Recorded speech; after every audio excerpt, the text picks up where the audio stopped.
It was a rainy Tuesday morning in Atlanta when Jacqueline Hughes, one of the only black female CEOs in luxury retail, walked into her flagship jewelry store. She wasn't wearing a suit that day. She had on jeans, a long beige trench coat, and a simple silk scarf. No name tag, no entourage, no corporate badge. Just her, quietly checking in on the space she had built from scratch. But what happened next was not just humiliating. It was horrifying. She stepped past the security glass doors and into the boutique she designed herself. She looked around, smiled at the familiar marble counters, and headed toward the back office. She never made it. Before she could get 3 steps in, 2 of her own employees, both white, both recently hired by the regional manager, stepped in her path. One held up a hand like she was stopping a stranger. The other said words Jacqueline would never forget. "Ma'am, this store is for private clients only. We don't allow loitering." At first, Jacqueline thought it was a joke. Maybe someone hadn't recognized her. But then, one of the guards stepped in behind her, a uniformed private security officer. Tall, intimidating, silent. "We're asking you to leave, ma'am. This is private property." Jacqueline opened her mouth, but no words came out. Not because she was afraid, but because her body was having trouble believing what her ears had just heard. The store she had founded, the name on the lease, the logo she had created on napkins in a Harlem coffee shop 12 years ago. And here she was, being denied entry, not because she lacked ID, not because of her behavior, but because they had already decided who she was based on one thing, her skin. She glanced up at the cameras. Every angle of this injustice was being recorded, and still no one backed down. One of the saleswomen, without asking her name, pulled out her phone and whispered to the other, "Do you want me to call the police? She might be casing the place." That phrase, casing the place, hit like a hammer. Jacqueline wasn't just being denied entry. She was being criminalized, profiled, turned from CEO to suspect in the very space she built with her own hands.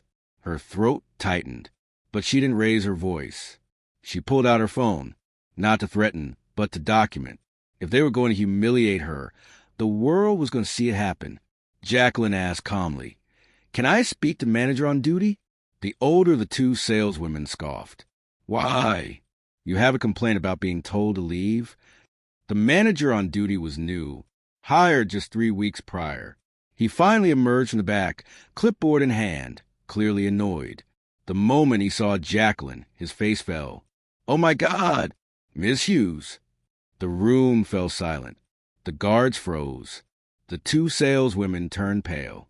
One even stammered, I didn't know. I thought."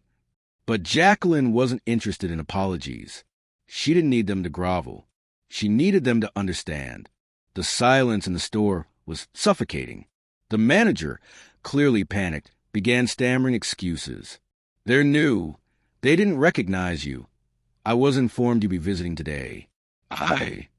Jacqueline raised a hand, not in anger, but in finality. "Stop."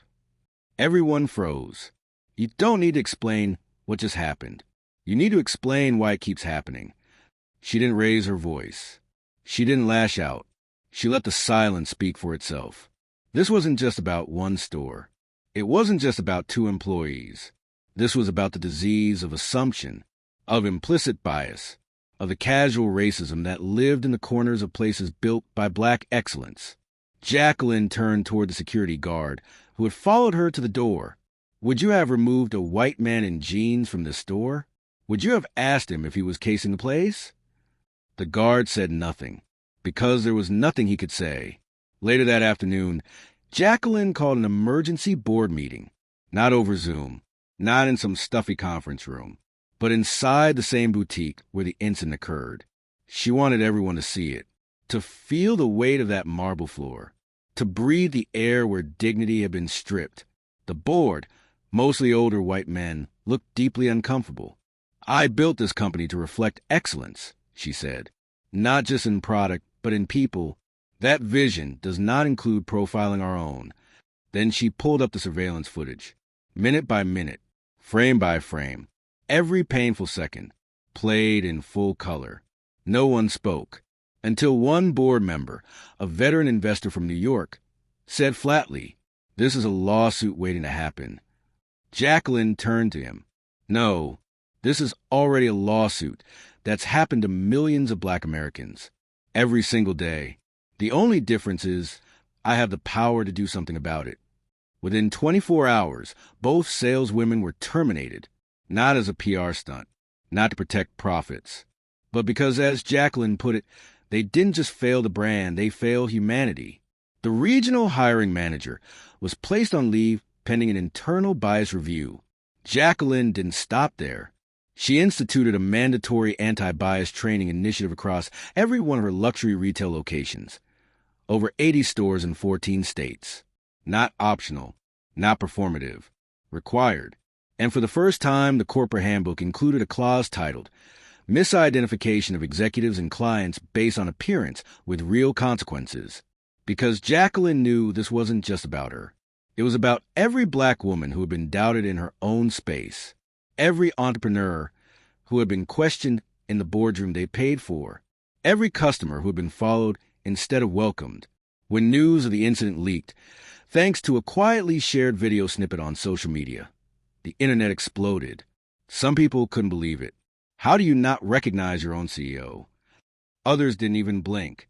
Of course this happened. This happens every day. The only difference is, this time, she had receipts. Hashtags lit up. Hashtag See a While Black. Hashtag Not Your Suspect. Hashtag She Owns It. People flooded the boutique's Instagram page with support. Customers of color posted stories about their own mistreatment at luxury stores. News outlets picked it up. Talk shows debated it. Influencers dissected it. But Jacqueline stayed silent for a while. Not because she had nothing to say, but because she was watching, listening, learning what people assumed about her story before she told it herself. For nearly a week, Jacqueline declined every interview request. CNN, MSNBC, even Forbes. They all wanted her on the record. They wanted a statement, a headline, a soundbite.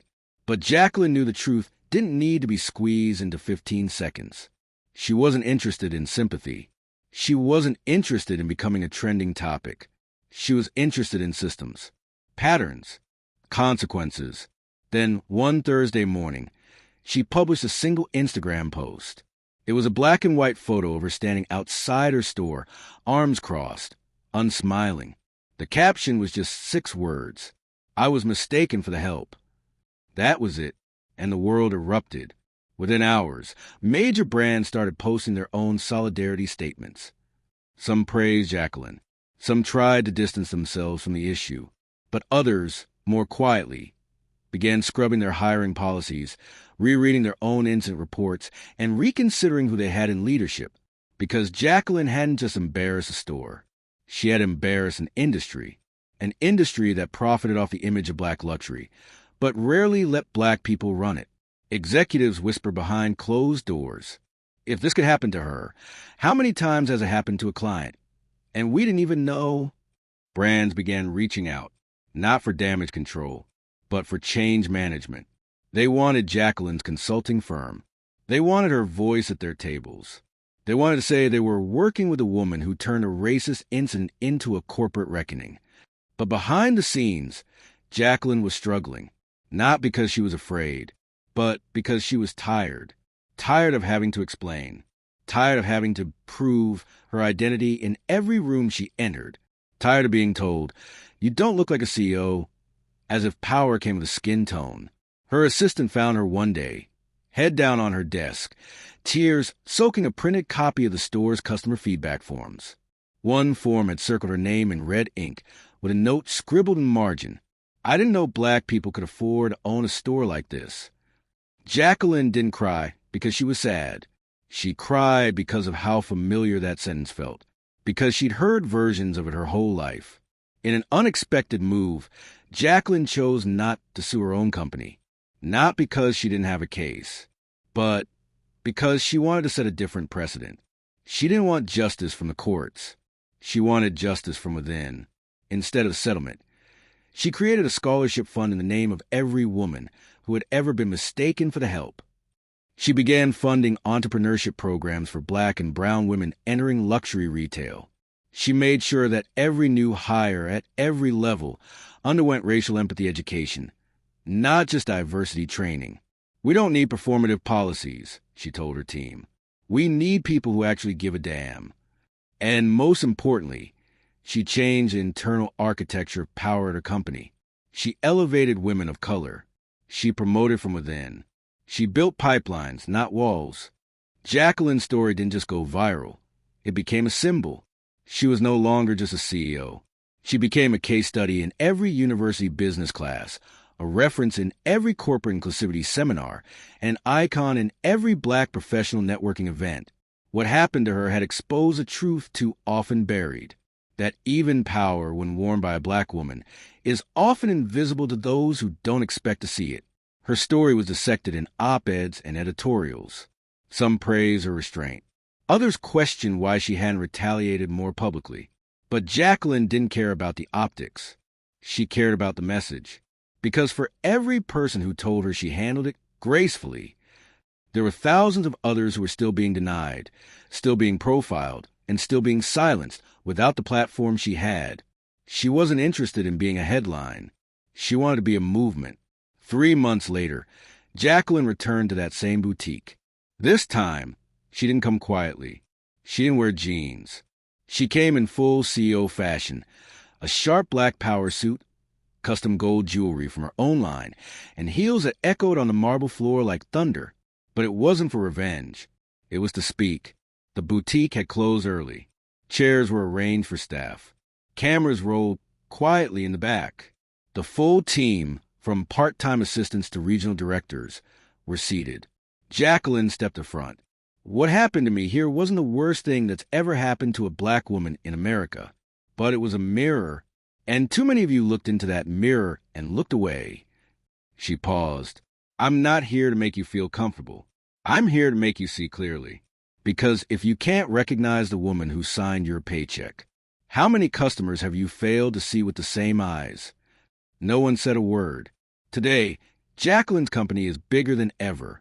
Her story helped fuel a nationwide conversation about race, power, and presence in luxury spaces. She launched a new division, Hughes Equity, an incubator for minority-owned fashion and jewelry brands. She became a speaker at top universities and Black enterprise conferences. She consulted for national chains on anti-bias design and staffing. And most of all, she never apologized for making people uncomfortable, because the truth should make you uncomfortable. It's supposed to. What happened to Jacqueline wasn't unique.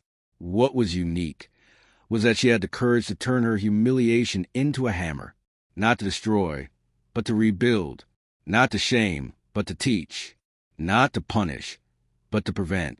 And in doing so, she proved something most people in that boutique never expected, that the woman they tried to erase was the one who wrote the story they now work inside.